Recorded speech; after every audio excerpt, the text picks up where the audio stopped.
My experience is very much like Buzz's trip. I was convinced by a friend to take the drug at a party. Very convenient that a Datura tree was right outside.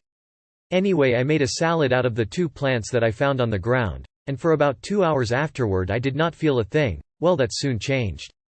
I started feeling really sleepy, and thought that it was just fatigue from being at the party for so long. Keep in mind I had not had anything to drink or smoke.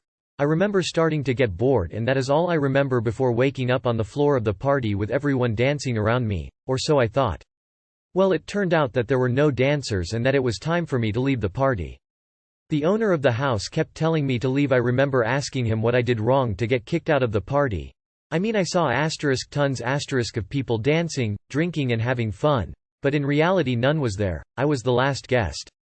I decided that this sucked and would just go home. Several of my friends decided to leave the party and join me walking home, but as you can guess, nobody was there but me. The walk home consisted of me talking to my friends who were sometimes there and then would just vanish while I was talking to them.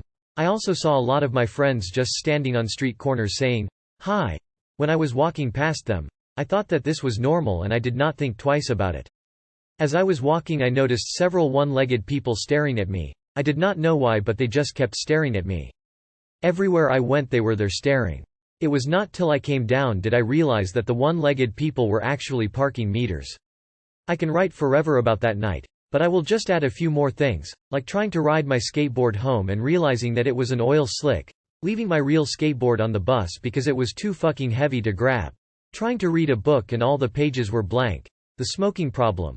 I would light a smoke and smoke it, but it was never lit, spilling water and cleaning it up for hours, but I never spilled the water. The scenario just kept repeating in my head for hours. And finally having my Nintendo.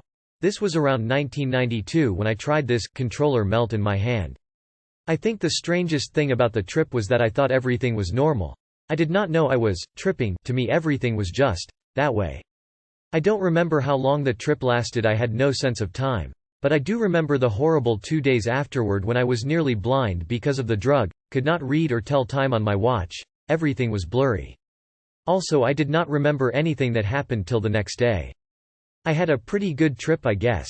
I did not get hurt and I made it home somehow. I remember all of the streets looking the same. I would definitely not take this drug again, nor would I recommend it. If you do take it, have a sober friend with you. Also be very careful on how much you take, as you can die if you eat too much.